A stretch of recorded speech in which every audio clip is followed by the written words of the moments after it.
Hello guys, നമുക്കിന്നൊരു അടിപൊളി chicken കറി ഉണ്ടാക്കുന്ന റെസിപ്പി ഉണ്ടല്ലോ. നല്ല ടേസ്റ്റിലും കുറച്ച് സമയം കൊണ്ടും.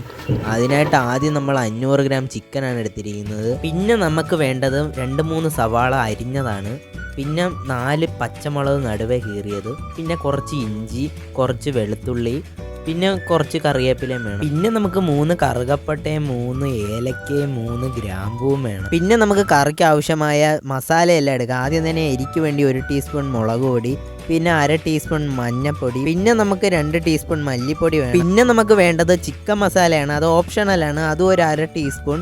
പിന്നെ നമുക്ക് 1/2 ടീസ്പൂൺ ജീരകപ്പൊടിയും 1/2 ടീസ്പൂൺ കറി മസാലയും. ചിക്കൻ്റെ അളവിനനുസരിച്ച് മാറ്റം വരുത്താവുന്നതാണ്. ആദ്യം തന്നെ നമ്മൾ സ്റ്റൗ കത്തിച്ച് തവ വെച്ച് അതിലേക്ക് എണ്ണ ഒഴിച്ച് എണ്ണ ചൂടാകുമ്പോഴത്തേന് നമ്മൾ കറുകപ്പട്ട, ഏലക്ക, ഗ്രാമ്പു ഇട്ട് കൊടുക്കുക. അതൊന്ന് മൂക്കപ്പെടുത്തേനെ നമ്മൾ അരിഞ്ഞു വെക്കുന്ന സവാള ഇട്ട് കൊടുക്കുക. സവാള ഇട്ട് കൊടുത്ത് നല്ലപോലെ ഒന്ന് വഴട്ടിയെടുക്കുക. സവാളയുടെ കളറ് മാറാൻ തുടങ്ങുമ്പോഴത്തേനെ നമ്മൾ എടുത്തു വെച്ചേക്കുന്ന ഇഞ്ചി വെളുത്തുള്ളി ചതച്ചിട്ട് കൊടുക്കുക. പച്ചമുളകും കറിവേപ്പിലയും കൂടി ഇട്ടൊന്ന് വരട്ടിയെടുക്കുക. അതും നല്ലപോലെ വരണ്ട് വരുമ്പോഴത്തേന് നമ്മൾ നേരത്തെ എടുത്തു വെച്ചേക്കുന്ന മസാല അങ്ങോട്ട് ചേർത്ത് കൊടുക്കുക. മസാല ഒന്ന് ചേർത്ത് നല്ല പച്ചമണം മാറുന്നിടം വരെ നമുക്കൊന്ന് ഇളക്കി ഒന്ന് മുപ്പിച്ചെടുക്കാം ഉള്ളിയുമായിട്ട്. അതിനുശേഷം നമ്മൾ എടുത്ത് വെച്ചേക്കുന്ന ചിക്കൻ അങ്ങോട്ട് ഇട്ട് കൊടുക്കുക.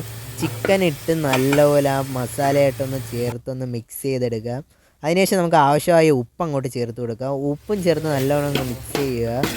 അത് മിക്സായി വരുമ്പോഴത്തേന് നമുക്കൊന്ന് അടച്ചു കൊടുത്ത് വേവിക്കുക. അതിൻ്റെ വെള്ളം ഇറങ്ങി വേവുന്നിടം വരെ. പിന്നെ നമ്മൾ അതിന് ശേഷം തിളപ്പിച്ചാറിയ വെള്ളം ഒഴിച്ച് ഒന്ന് മിക്സ് ചെയ്തതിന് ശേഷം ഒന്ന് അടച്ചു വെച്ച് വേവിക്കാവുന്നതാണ്. അത് വേവുന്നിടം വരെ നല്ലപോലെ ഒന്ന് വേവിക്കാം. അപ്പോഴത്തേനും അതിൽ നിന്ന് വെള്ളമൊക്കെ ഇറങ്ങി നല്ലപോലെ വെന്തിരിക്കും. ആ സമയം നമ്മളുടെ ഈ ചിക്കൻ കറിയുടെ മെയിൻ ഇൻഗ്രീഡിയൻ്റായ 1-ാം പാലായ തേങ്ങാപ്പാലും കൂടെ അങ്ങോട്ട് ചേർത്ത് കൊടുക്കാം. അത് ചേർത്ത് നല്ലപോലെ എല്ലായിടത്തും ഒന്ന് ഇളക്കി ചേർക്കാം. അത് ഇളക്കി ചേർത്തതിന് ശേഷം നമ്മളുടെ കറിയുടെ ആവശ്യം അനുസരിച്ച് പറ്റിക്കുകയോ എന്തെങ്കിലുമൊക്കെ ചെയ്ത് നമുക്ക് എടുക്കാവുന്നതാണ്. അങ്ങനെ നമ്മളുടെ ചിക്കൻ കറി ഇവിടെ റെഡിയായിരിക്കുകയാണ്. പെട്ടെന്നും നല്ല രുചിയിലും ഉണ്ടാക്കാൻ പറ്റിയ ഒരു ചിക്കൻ കറിയാണ്. എല്ലാവരും ഒന്ന് ട്രൈ ചെയ്ത് നോക്കുക. അപ്പത്തിൻ്റെ കൂടെയോ പൊറോട്ടയുടെ കൂടെയോ ചപ്പാത്തിയുടെ കൂടെയോ എങ്ങനെയും കഴിക്കാൻ പറ്റുന്നതാണ്. എല്ലാവരും ഒന്ന് ട്രൈ ചെയ്ത് നോക്കുക. ഇതുപോലത്തെ വെറൈറ്റി വീഡിയോകൾക്കായി നമ്മളുടെ യൂട്യൂബ് ചാനൽ സബ്സ്ക്രൈബ് ചെയ്യുക. തൊട്ടടുത്തുള്ള ബെല്ലൈക്കൺ ഒന്ന് അടിച്ചു പൊട്ടിക്കുക. എല്ലാവരും സപ്പോർട്ട് ചെയ്യുക.